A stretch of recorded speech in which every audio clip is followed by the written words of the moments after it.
Yeah, yeah, that's what we did, we had stacked the sheets, so I think.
Thank you very much. We resume our sessions. The next talk is from Tal Hasner from Open University, Israel. Tal, please. Good afternoon, everyone. First of all, I'd like to thank the organizers for inviting me here. This is the title of my talk. It's a bit of a mouthful, I know, but it's actually a bit longer than that, because what I'm interested in is not just what action recognition benchmarks are telling us about action recognition performances. I want to try and figure out what they're not telling us about current action recognition performances. So action recognition is an empirical study, and to show that your system works best and to have your paper accepted into a conference, you need to show that your performance is better than anyone else's on a standard benchmark. And I started out this sort of investigation by looking at what sort of benchmarks people have been using in the field in recent years. So this is a informal benchmark, action recognition benchmark popularity contest. So I went to Google and asked it to give me all the papers on action recognition in the 5 big conferences, CPPR, CCP, ECCV, ACCV, and EMEC, from 2010 to 2012. I found 36 papers. Now, the asterisk here is to mention that, well, I may have missed some papers that had clever names in their titles, behavior, understanding, things like that. And it also is here to remind me that these are not necessarily, this only includes papers on action recognition from videos. So there's a whole field of action recognition from images. I didn't look at any of these. So 36, not necessarily inclusive of everything, but I think this gives a general idea. And I want to know which benchmarks people use and how many times was each one of these benchmarks used, and what does this say about action recognition. These are the names of the benchmarks that came up. Everything from the old KTH and Weizmann benchmarks in the middle of the previous decade to the ASLAN, which was the newest one until the 101, UCF 101 that we're using here in this workshop. And this is a histogram of how many times each one of these benchmarks was used. So just right off the bat, you can see several things. First of all, others appears to have a very large number, and this is because many of the papers that came up are papers about very specific things like interactions, which require benchmarks of their own, and hand gesture recognition for sign language and stuff like that, which require benchmarks of their own. Another thing that pops out is that the oldest benchmarks are used the most, which is again not really surprising because these benchmarks are benchmarks that people got used to using and feel comfortable with and have a lot of code designed for, I guess. How much, and the third thing is obvious when you look at the performances, state-of-the-art performances of these benchmarks. So these scores are true for about 3 or 4 months ago, I guess. I haven't checked for this, for ICCV, I haven't checked if these changed. I should point out that to be very, very careful, these numbers shouldn't really be compared from one benchmark to the next because the definition of the testing protocol from one benchmark to the next is different. In particular, the definition of chance is different. For example, the ASLAN set is a binary testing protocol, so 50% will be chance. Anybody doing 50% is not really doing anything. And say the Weizmann set with 10 classes, I think it's 10 classes, that's 10% for chance. Okay, so looking at these numbers, something else is evident, and that is that 55% of the times that benchmarks we use, 55% of the benchmarks that we use in the last 2-3 years were these 3 or 4 old benchmarks. The 4 original, let's call them 4 original benchmarks or 4 old benchmarks.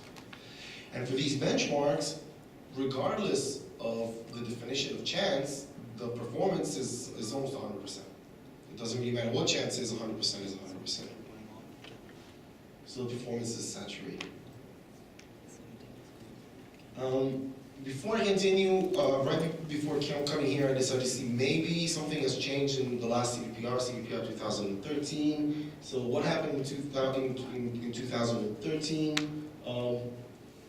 8 more papers were added to the bunch, 8 more papers that I found, at least.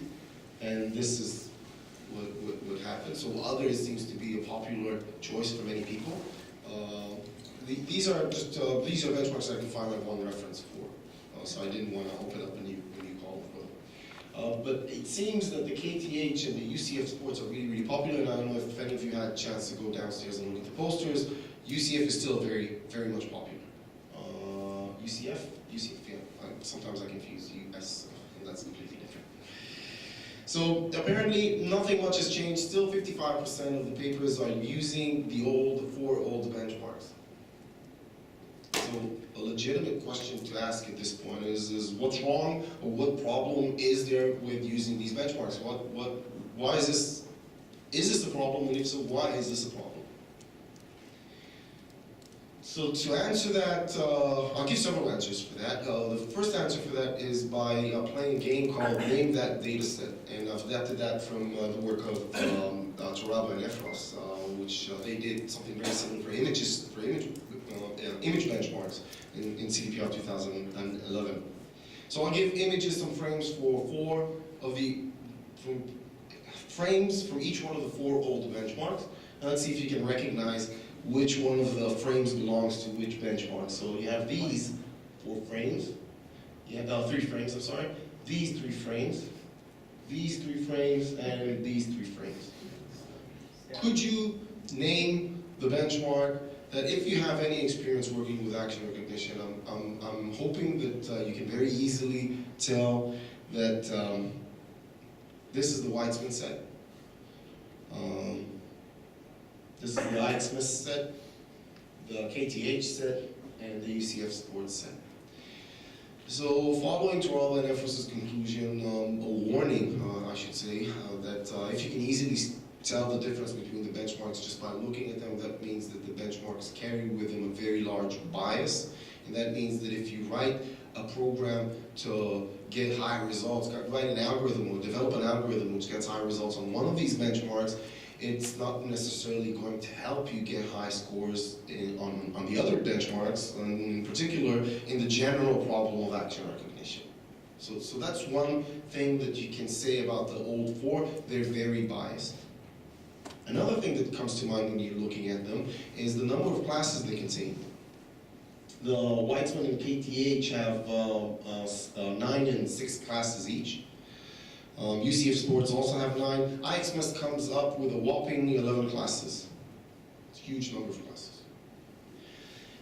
This can be a problem or cannot be a problem, I don't know, but if you compare this to image sets, the picture looks completely different.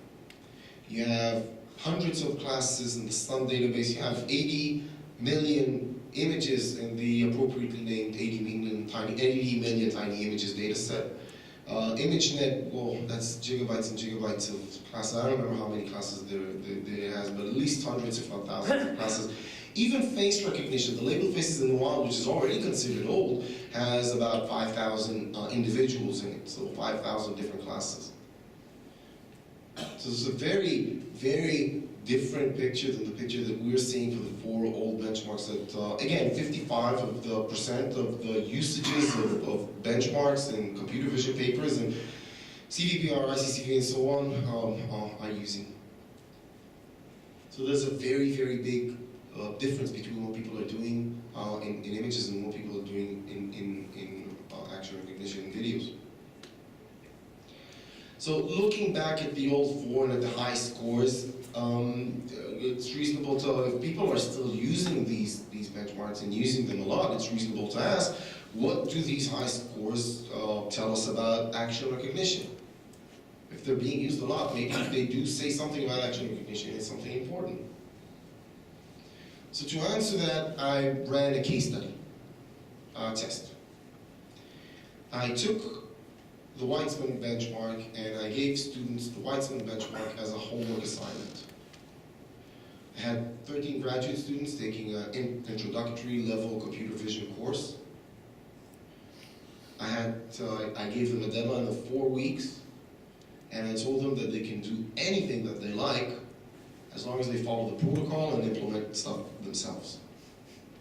And my objective was to see how difficult was the Weitzman benchmark. I mean, people are still using it, so maybe it's really hard. And if I give this to entry-level computer vision students, I'll be able to see this. So, what were the results? This. So the first 1 or 2 students got an average precision of 40 and 50%. Needless to say, they didn't continue with a career in computer vision research. But the 6 top scoring students all got results which were better than high-profile publications as late as 2009. In particular, the highest scoring student got 100% average precision, a perfect score. So maybe he's, I don't know, phenomenal. Maybe he did something out of, or maybe he just took one of the very, very fancy new methods and implemented that to get this.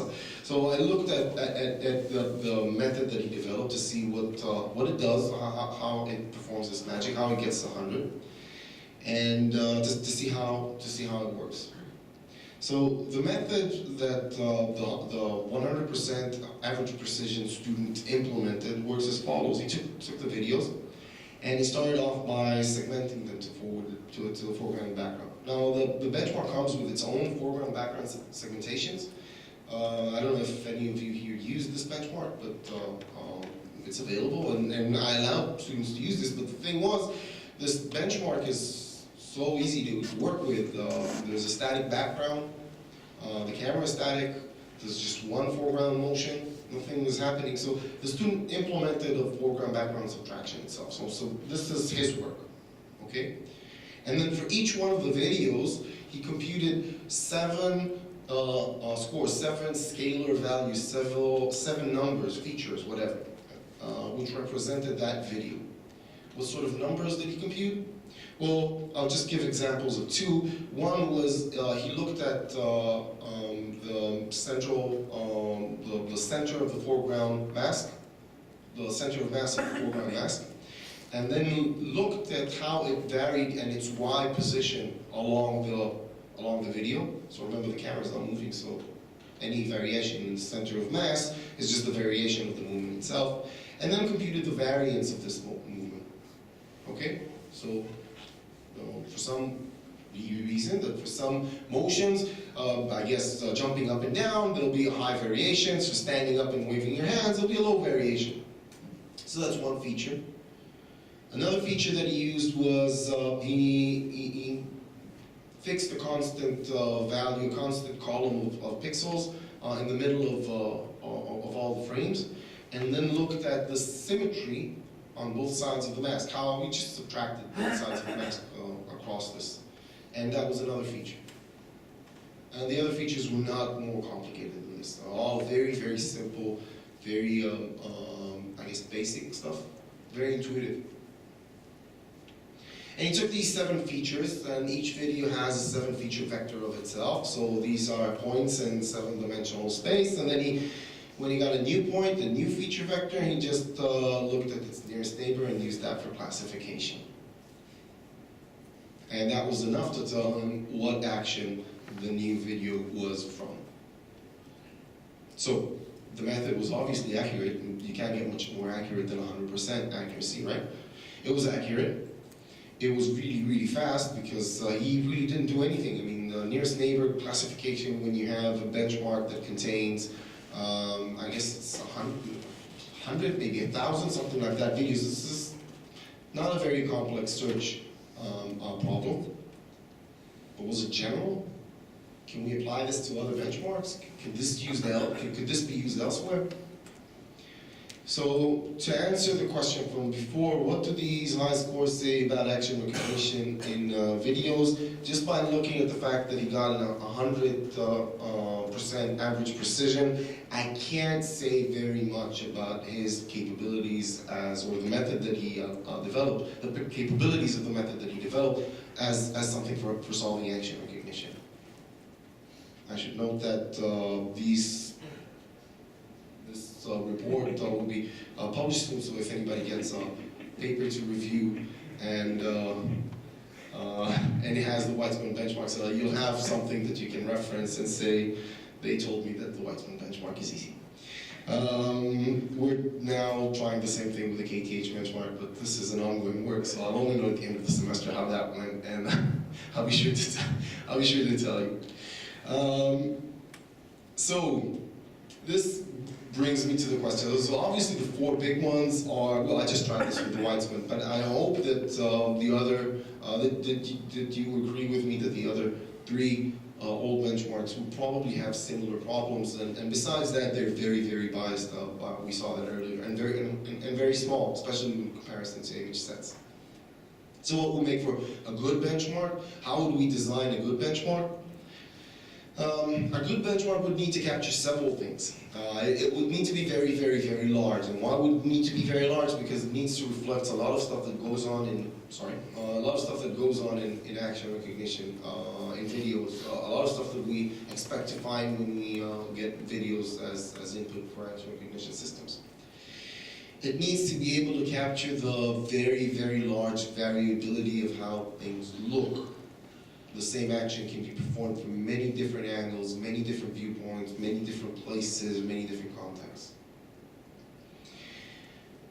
One of the major problems that we had when we assembled our own benchmark, and I'll mention our own benchmark in a minute, is the issue of class resolution. And in fact, the MAR winner paper, I think, for ICCV was about the similar subject of class resolution in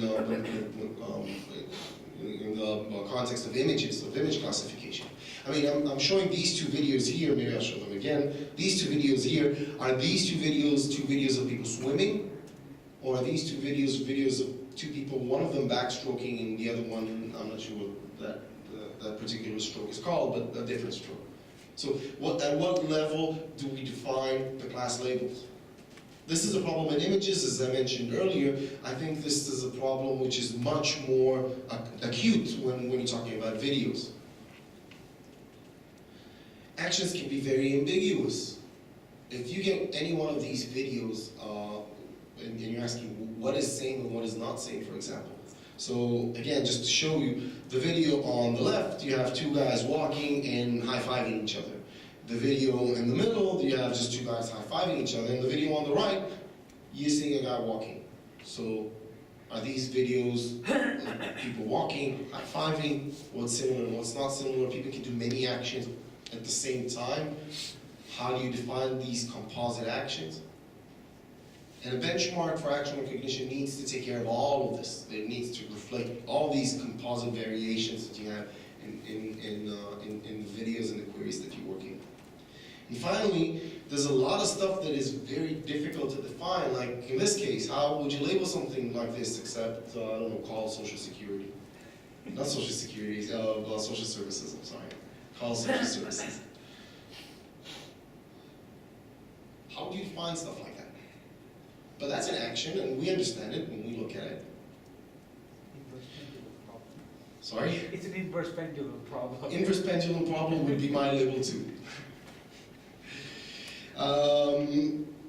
Ivan gave a very nice talk which sort of broadened my own horizons. So she gave several examples of other stuff that you need to take care of when designing a benchmark. One of them is intent.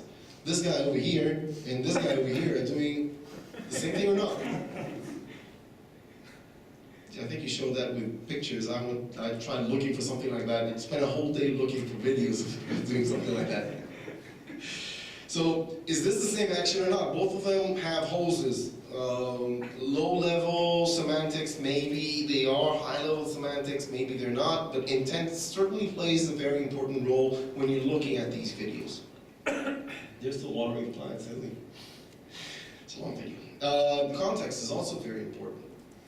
In the following video, you just see two heads. You don't see any action. But despite that, you know exactly what's going on.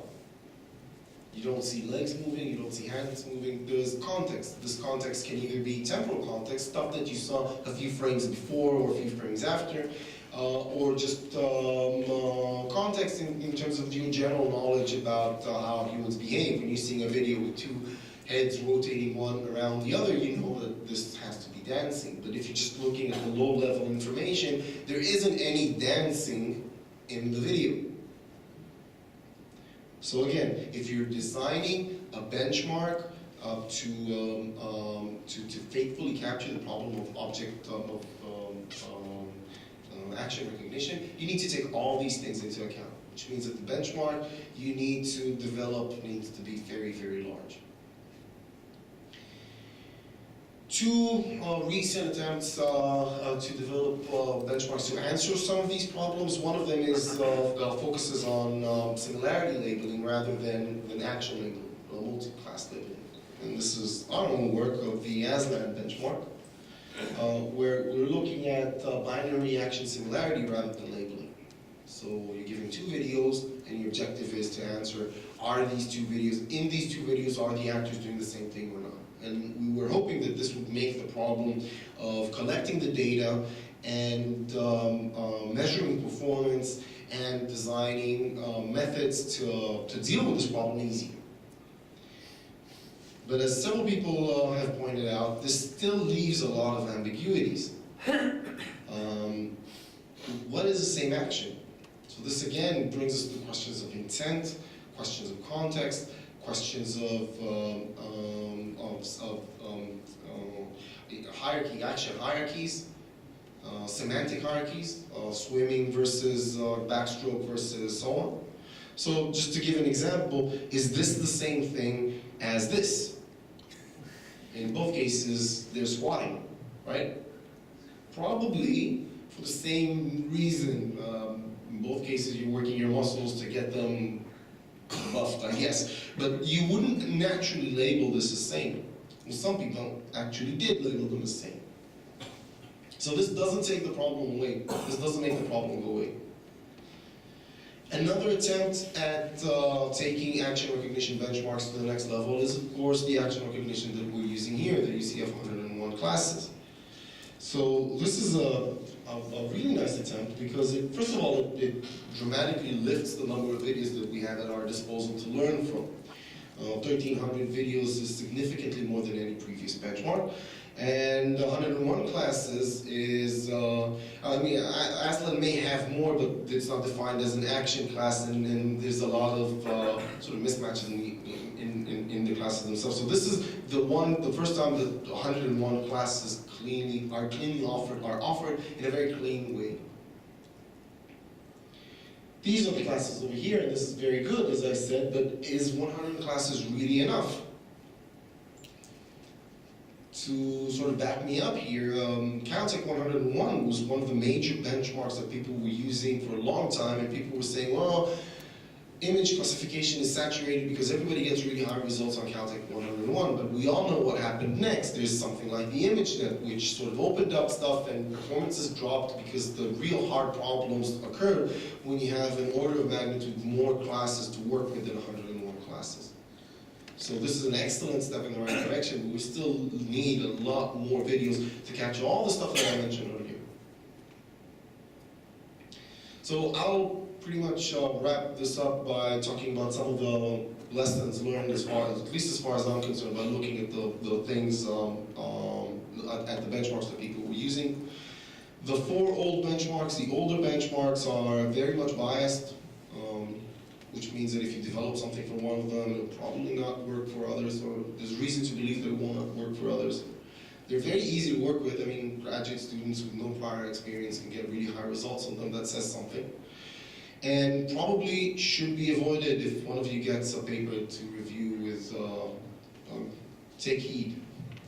So that's the older benchmarks. Newer, more recent trends is more videos, a lot more videos, which is very, very good.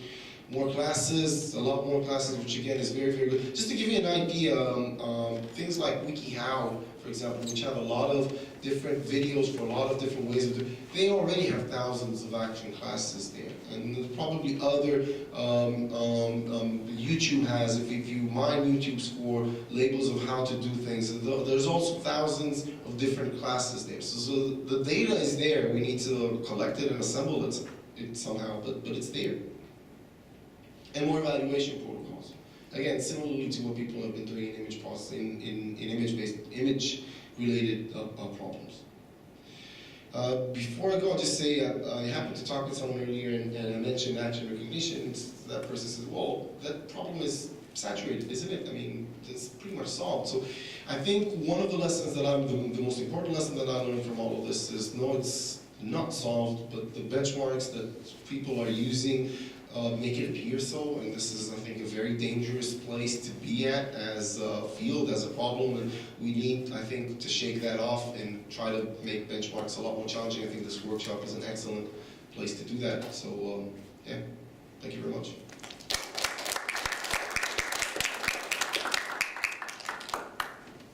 Thank you, Tara, for coordinating the questions. Are there any questions?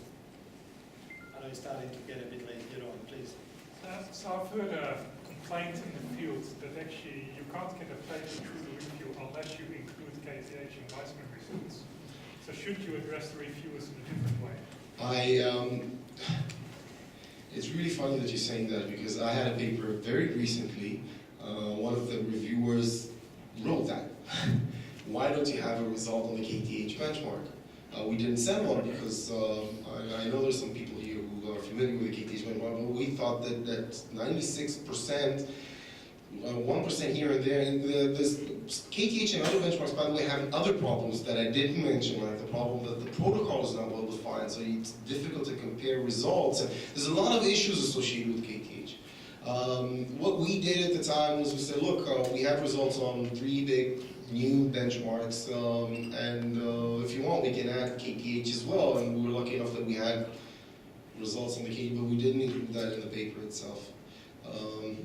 I'm afraid I can't give you sort of a general password that would make reviewers sort of automatically say, well, forget, because I know this is a problem with the KTH. I know this is a problem with some of the reviews. This is what I'm trying to change in this particular talk over here. I've felt this problem myself when I've submitted papers. As a reviewer, I promise you, I don't ask for the KTH. So we can include your citation from now on. And yeah, it's not, the paper hasn't been published yet, but very soon it will, especially if we get good results on KTH with the students. I think I have a quick comment about this, but basically the pattern has been that for many years, that you wouldn't want to have one old benchmark and one of the new ones. It's like a sanity check, I think. Yeah, to reassure people that you still perform around that kind of saturated accuracy. It's more like, no, to be sure that the technique for some reason doesn't fail easy cases, not as the real point that you want to prove.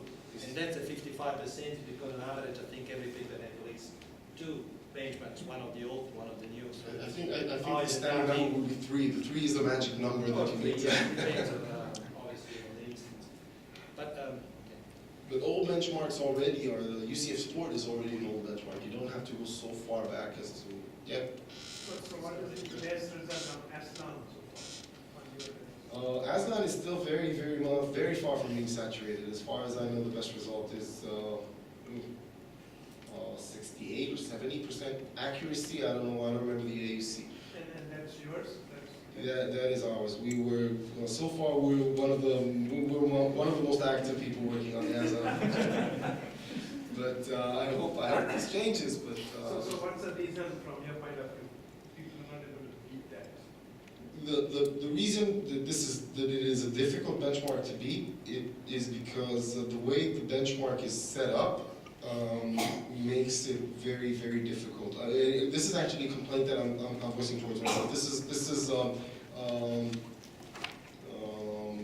one of the bad aspects of a criticism towards my own benchmark, and that is that even to do something simple such as same not same, you would need a lot more videos to learn from, a lot more data. The 2 images that I've shown of the squat and the man lifting, those were classified as the same. So imagine how many videos you need before something like that would be easy to spot as the same.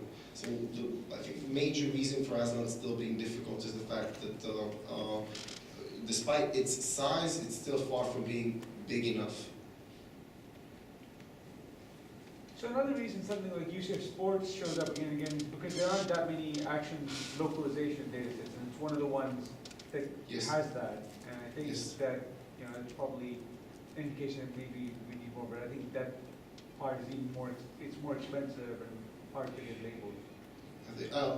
I think UCF Sports has a sort of a dip in performance, if you remember the graph that I showed earlier, and I think one of the reasons the dip is there is because you have the localization bit that you need to add. It's a challenging problem on its own. maybe, I'm throwing it out there, I have absolutely no idea. Maybe you need to formulate action localization as a problem unto itself. Maybe you need to stick that, wrap that